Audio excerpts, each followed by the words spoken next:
नमस्कार किसान भाइयों, खेती किसानी की बातों में आपका बहुत बहुत स्वागत है।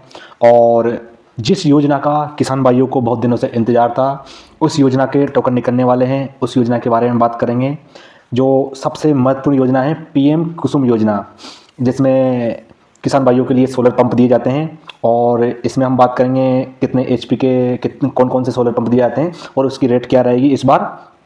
और टोकन बुकिंग की कौन कौन से जनपद में कितनी कितनी तारीख को टोकन जनरेट किया जाएगा, और किसान भाइयों को इसमें क्या प्रक्रिया अपनाना है, उस सब के बारे में हम बात करेंगे। किसान पंजीयन कैसे बनवाना है किसान भाइयों को, उसके बारे में हम विस्तार से चर्चा करेंगे। किसान पंजीयन कैसे जानना है किसान भाइयों को यूपी एग्रीकल्चर के पोर्टल पे, उसके बारे में हम विस्तार से चर्चा करेंगे। तो किसान भाइयों, पहले हम जानते हैं कि इसमें टोकन की जो प्रक्रिया है वो पहले आओ पहले पाओ के आधार पर है। जैसे अभी 28 नवंबर से और 14 दिसंबर के बीच में कुछ यंत्रों की टोकन बुकिंग हुई थी। उसमें क्या था, उसमें ई लॉटरी सिस्टम था उसमें, जिसकी लॉटरी 11 और 12 जनवरी के दिन निकाली गई थी, मतलब कल और आज निकाली गई थी। लेकिन इसमें ऐसा नहीं है, इसके अंदर पहले आओ पहले पाओ। जिस दिन साइट ओपन होगी उस दिन आपको अपना टोकन बुकिंग करना है, और जो सबसे पहले टोकन बुकिंग करेगा उसी के लिए सोलर की जो प्रक्रिया आगे बढ़ाई जाएगी। तो पहले बात करते हैं हम कौन कौन से दिनांक को इसमें टोकन निकलने वाले हैं। 16 से इसमें स्टार्ट होने वाला है। 16 जनवरी से मैं एक तो चित्रकूट का, वाराणसी, प्रयागराज मंडलों के जनपदों का, ये 16 तारीख के दिन निकलेंगे। और ये टोकन निकलना कब से शुरू होंगे? 12 बजे से। 12 बजे से लक्ष्य की समाप्ति तक, जब जिस जनपद में जितना लक्ष्य रहेगा तब तक वो चलता रहेगा। और इसमें ज़्यादा नहीं, 15 मिनट, कभी कभी 1 घंटा भी साइड चलती है, इतना ही चलती है, कभी 15 मिनट, कभी 20 मिनट, कभी 1 घंटा तक भी चल जाती है। अब दूसरी बात करेंगे 17 जनवरी को। 17 जनवरी के दिन बरेली, कानपुर, मिर्जापुर एवं बस्ती मंडलों के जो जनपद हैं उनमें इस दिन 17 जनवरी के दिन टोकन निकाले जाएंगे, टोकन बुकिंग किया जाएगा। और 18 जनवरी को किया जाएगा मेरठ, लखनऊ, अयोध्या के मंडलों के जनपद का किया जाएगा। और 19 जनवरी को किया जाएगा सहारनपुर, मुरादाबाद, आगरा एवं अलीगढ़ मंडलों के जनपद का किया जाएगा। और 20 जनवरी को होगा झांसी, गोरखपुर, आजमगढ़, देवी पाटन, इन मंडलों के जनपद के किसान भाई टोकन बुकिंग कर सकते हैं 20 तारीख के दिन। तो झांसी के किसान भाइयों ध्यान रखना, आपका 20 तारीख को आपको ध्यान रखना है, 12 बजे के आसपास है, 12 बजे से शुरू होएगा टोकन बुकिंग का। और इसकी क्या प्रक्रिया है पूरी विस्तार से चर्चा करेंगे। पहले हम जान लेते हैं कि इस बार क्या क्या इस बार रेट है। पिछली बार से थोड़ी अलग है इस बार रेट। 2 HPDC सरफेस पंप, इसका जो निर्धारित मूल्य है, इसका निर्धारित मूल्य है 1,31,000 अनुदान, 1,03,000 तक अनुदान मिलेगा। और इसकी टोकन मनी है 5,000 रुपये।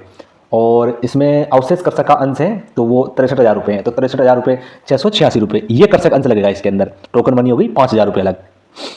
तो ये किसान भाइयों आपको 63 और 5 68,686 के आसपास का आपको पड़ेगा। अब 2 HPAC वो DC था और ये AC है। तो हम बात करते हैं 2 HPDC सरफेस पंप। इसकी जो सोलर पंप का निर्धारित मूल्य है वो 1,31,716 है। ये तो टोटल इसका मूल्य है, लेकिन कर्षक का अंश कितना है? कर्षक का अंश है इसमें सिर्फ 5,000 तो टोकन मनी लगेगी किसान भाई की, और 63,686 उसका कर्षक अंश लगेगा। तो ये अपने को पड़ जाएगा 68,686 के आसपास का। और दूसरा है 2 HPAC वो DC होगा, ये AC है। और ये 1,31,000 वही रेट है, इसकी भी सेम रेट है AC DC की। और 2 HPDC समर्सिबल, इसका 64,816 कर्षक अंश रहेगा। और 2 HP समर्सिबल पंप AC वाला, इसका 64,659 रहेगा। अब बात करते हैं 3 HP में। 3 HPDC समर्सिबल पंप, इसकी 2,32,771 रुपये इसका निर्धारित मूल्य है। तो किसान भाई का अंश रहेगा इसमें 88,088 रुपये। 5,000 तो टोकन मनी रहेगी सही इसके अलावा। और 5 HP AC समर्सिबल पंप है, इसका निर्धारित मूल्य है 3,27,498 रुपये। तो कर्षक अंश रहेगा इसमें 1,25,999 और 5,000 रुपये टोकन मनी। और 7.5 HPAC सबमर्सिबल पंप, इसका निर्धारित मूल्य है 4,44,094 रुपये। इसमें कर्षक अंश रहेगा 1,72,638 रुपये। बाकी 5,000 रुपये टोकन मनी अलग रहेगी। जिस भी किसान भाई की अगर उसका टोकन बुकिंग होता है और बाद में उसका टोकन जनरेट नहीं हो पाता है तो 5,000 रुपये उसकी टोकन मनी वापस उसके खाते में आ जाएगी। हाँ, लेकिन कोई किसान भाई को टोकन उसका जनरेट हो गया बाद में, अभी तो बुकिंग हो रहा है, जनरेट के लिए आपको मैसेज दिया जाएगा। इसके बाद में हर किसी किसान के पास भाई के पास में मैसेज आएगा कि आपको आपका टोकन इतने नंबर पे आपका टोकन बुकिंग कर लिया गया है, और आप जो बाकी जो अवशेष जो कर्षक अंश है वो आप इतने दिनों में जमा करें, उसके लिए आपके पास मैसेज भेजा जाएगा। तो अगर किसी किसान के मैसेज भेजा गया है और उसने सोलर नहीं लिया तो उसकी जब जो टोकन मनी है वो राजसात हो जाएगी, वो जमानत हो जाएगी वो। ठीक है। अगर किसी का नाम, अगर टोकन के लिए उसके पास मैसेज नहीं आया और उसकी टोकन मनी तो कटी गई, बुकिंग हो ही गया, लेकिन टोकन जनरेट के लिए उसके पास मैसेज नहीं आया, तो ये 5,000 रुपये आपको जिस खाते से आप पेमेंट करोगे उस खाते में आपको वापस भेज दी जाएगी। इसलिए किसान भाइयों कोशिश ये करना है कि आप खुद अपने खाते से पेमेंट करवाना, ना कि किसी ऑनलाइन वाले से, ठीक है। अब 7.5 HP सबमर्सिबल पंप है, इसका वही 4,44,094 रुपये रेट है और 1,72,638 रुपये पर सेकंड से। दूसरा जो 9 नंबर है अपना 10 HP AC सबमर्सिबल पंप, इसकी रेट है 5,57,620 रुपये और इसमें कंस्ट्रक्शन से 2,86,164 रुपये। तो ये अपने रेट की बात होगी। अब किसान भाइयों इसमें पात्रता की बात करते हैं। पात्रता इसकी क्या है? पात्रता में यही सबसे पहले तो किसान भाइयों आपका किसान पंजीयन होना चाहिए। किसान पंजीयन यूपी एग्रीकल्चर की जो कृषि विभाग की वेबसाइट है उस पर आपका किसान पंजीयन होना चाहिए। अब किसी किसान भाई का किसान पंजीयन है कि नहीं है उसको कैसे चेक करते हैं उसके बारे में हम बात करेंगे। अब आगे बात करते हैं हम। अब इसमें जो किसान भाइयों की जो बुकिंग होगी सोलर की, उसमें जो लक्ष्य रहेगा उसकी सीमा से 110% तक वो अधिक तक की जाएगी उसमें। और आपके पास जैसे ही टोकन कंफर्म होने का मैसेज आएगा उसके 1 सप्ताह के अंदर आपको जो आउटसोर्स कर हैं वो आपको ऑनलाइन जमा करनी पड़ेगी। वो ऑनलाइन जमा करनी पड़ेगी। ऑनलाइन आप चालान जनरेट कर लोगे, उसके द्वारा आप इंडियन बैंक की किसी भी शाखा में आप जमा कर सकते हो और ऑनलाइन भी इसको जमा कर सकते हो। अगर आप इसको जमा नहीं कर सकते तो आपका चयन निरस्त कर दिया जाएगा, एवं टोकन मनी की धनराशि जब्त कर ली जाएगी। अब इसमें 2 HP के लिए 4 इंच की बोरिंग आवश्यक है, 3 एवं 5 HP सोलर के लिए 6 इंच का बोरिंग आवश्यक है और 7.5 HP एवं 10 HP के लिए 8 इंच की बोरिंग होना अनिवार्य है इसमें। और किसान की खुद की बोरिंग होना चाहिए। और जो अब हम बात करते हैं क्षमता की, जैसे 2 HP का जो सोलर पंप है उसकी क्षमता होती है 22 फीट तक होती है, 22 फीट तक वो गहराई तक काम करेगा। और 2 HP सबमर्सिबल रहता है वो 50 फीट तक काम करेगा। और 3 HP सबमर्सिबल वो 150 फीट तक काम करेगा। 5 HP सबमर्सिबल 200 फीट तक काम करेगा। और 7.5 एवं 10 HP submersible solar pump 300 feet की गहराई तक वो उसकी जल उठाने की क्षमता है। और किसान भाइयों को एक चीज़ का और ध्यान रखना है इसमें, जैसे आपका जिस जगह पे आपका सोलर पंप लग गया उसके बाद उसको आप हटा नहीं सकते हो, कहीं दूसरी जगह उसको स्थान का परिवर्तन नहीं कर सकते हो। ऐसी स्थिति में आपका जो अनुदान है उसकी अनुदान की जो धनराशि रहेगी वो आपसे वसूल कर ली जाएगी। अब अपने को टोकन बुकिंग कैसे करना है इसकी प्रक्रिया में बात करेंगे। अब हम बात करेंगे कि किसान भाई अपना पंजीकरण कैसे जान सकता है उसके बारे में बात करेंगे। तो किसान भाई यूपी एग्रीकल्चर की वेबसाइट में गूगल पे डालेगा यूपी एग्रीकल्चर, उसमें इस तरह से आपको पेज खुल के आ जाएगा। यूपी एग्रीकल्चर पे आप क्लिक करोगे तो इसमें आप अपना पंजीकरण नंबर जाने, इस पर आप क्लिक करोगे तो ऐसा खुल के आ जाएगा। फिर इसमें आपको अपनी खाता संख्या जो आपकी जो पासबुक है उसके अनुसार आप इसमें सर्च कर सकते हो, अपने मोबाइल नंबर के अनुसार सर्च कर सकते हो आप। और अगर आपकी पहले से आपको पंजीकरण संख्या पता है तो उससे आप भी सर्च कर सकते हो। तो इसमें आप अपने खाता चुन लीजिए, अपना आप मोबाइल चुन लीजिए आप। अब उस पर क्लिक करोगे, मोबाइल के ऑप्शन पर क्लिक करोगे, मोबाइल डालोगे, मोबाइल नंबर डालोगे और फिर सर्च करोगे तो आपका सर्च होकर आ जाएगा।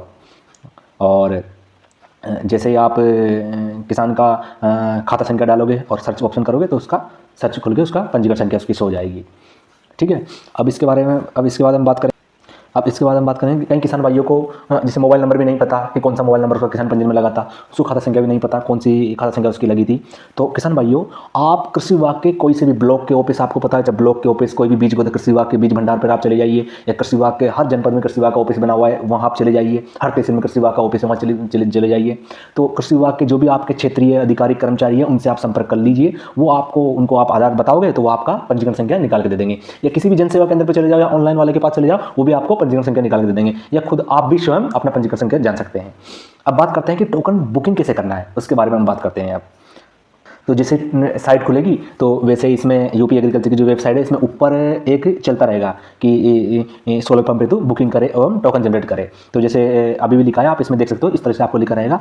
जब इस पर आप क्लिक करोगे तो आपको इस तरीके से दिखेगा, सोलर पंप हेतु टोकन जनरेट करे। इस पर जब आप क्लिक करोगे तो इसमें जैसे आप इसको ओपन करोगे इसमें सबसे पहले आपको OTP वेरीफाइड करेगा। एक भी जो भी किसान है जिसके नाम से आपको सोलर बुकिंग करना है उसके किसी भी खून के रिश्ते वाले का मोबाइल नंबर इसमें चाहिए। आप मोबाइल नंबर डालोगे, उसके बाद में OTP डालोगे तो आपका ये आगे से आ जाएगा। इसमें फिर आपको किसान का पंजीकरण संख्या डालोगे, पंजीकरण संख्या डालने के बाद किसान का पूरा ये खुल जाएगा। और नीचे आपको एक टेबल आ जाएगी पूरी, जो कितने HP का आपको सोलर बुक करना है, उसी पर आप क्लिक करोगे। उसके बाद में आप क्लिक करने के बाद में आपको उसमें एक ऑप्शन और मिलेगा पेमेंट का, आप उसमें पेमेंट करोगे। पेमेंट करने के बाद में आपको मैसेज भी आ जाएगा आपके मोबाइल नंबर पे, और आपको एक स्क्रीन पे भी दिख जाएगा कि आपका इतने नंबर के आपकी टोकन बुकिंग की गई है, इतने नंबर पे वो नंबर आपको मिल जाएगा।